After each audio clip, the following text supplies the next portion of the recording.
मैं आमंत्रित करूंगा बबलू गौतम जी, जो मेरे बड़े भाई हैं, जो है मंडल प्रभारी, जो है इनके लिए आप जोरदार तालियां जो है। बहुत बहुत साधुवाद। सबसे पहले इस शिक्षा के प्रांगण में आए हुए सभी शिक्षकगण एवं सभी छात्र छात्राओं को संविधान दिवस के शुभ अवसर पर आप लोगों को हार्दिक स्वागत, अभिनंदन व वंदन करता हूं।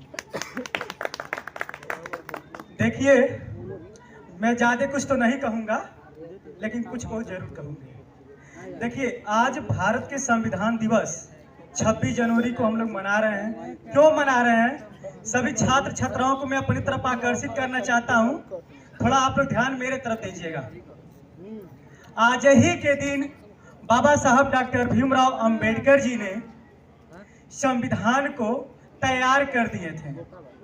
जो 26 जनवरी 1950 को इस देश में संविधान बन करके तैयार हो गया और 26 जनवरी 1950 को पूर्ण रूप से लागू किया गया।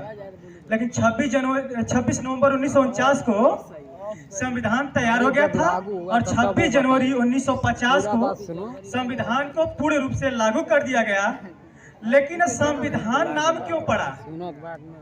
मैं आप लोगों से जानना चाहता हूं कि आखिर संविधान नाम क्यों पड़ा और संविधान बनाने के लिए बाबा साहब को क्यों जरूरत पड़ी और बाबा साहब के सहयोगी और बाबा साहब लोग मिलकर संविधान का निर्माण क्यों किए? आखिर संविधान बनाने की जरूरत क्या थी?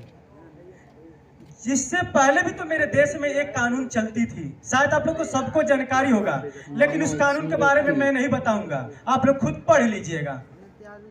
हमारे देश में संविधान से पहले भी एक कानून चलती थी, उस कानून के ही अनुसार हमारा देश चलता था। अब क्या जरूरत पड़ी कि बाबा साहब को और उनके सहयोगियों को संविधान बनाने की? संविधान नाम क्यों रखे? सम मतलब होता है समान और विधान का मतलब होता है नियम, यानी सबको समान अधिकार, और सबको नियम मतलब होता है कानून, यानी सबको एक समान जैसे कानून दिया सबको एक समान अधिकार दिए। इसीलिए हर विद्यालय में आप लोग देखेंगे तो विद्यालयों में एक ड्रेस बनवाया जाता है बच्चों के लिए। वो ड्रेस क्यों बनवाया जाता है? ताकि इससे ये न पता चले कि कौन चमार है, कौन धोबी है, कौन पासी है, कौन खट्टिक है, कौन बेलदार है, कौन यादव है, कौन पंडित है, कौन ठाकुर है। इससे पता न चले, इसलिए हर विद्यालय में आप लोग को ड्रेस लगवाया जाता है। यानी बाबा साहब हम लोग को पहला मूल अधिकार यही दिए थे, समानता का अधिकार, यानी सभी लोग एक समान अधिकार हैं, सबको समान अधिकार दिया जाता है। इसलिए एक भिखारी का वोट और एक अडानी अंबानी के बेटे का वोट दोनों का बराबर होता है। क्यों? पैसे में तो बहुत अमीर है अडानी अंबानी, सब कुछ में पैसे वाले बहुत अमीर है। एक भिखारी रोड छाप जो होता है उनके आगे कुछ नहीं है, बहुत गरीब है। उसके कपड़े पहनने का भी जब पैसे नहीं होता है कि अच्छा कपड़ा खरीद के पहन ले। लेकिन जब वोट की बारी आती है तो सबको समान की अधिकार मिला, यानी उसका वोट और उसका वोट बराबर है।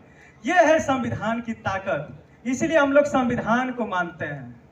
और संविधान ही हम लोग को जब और अगला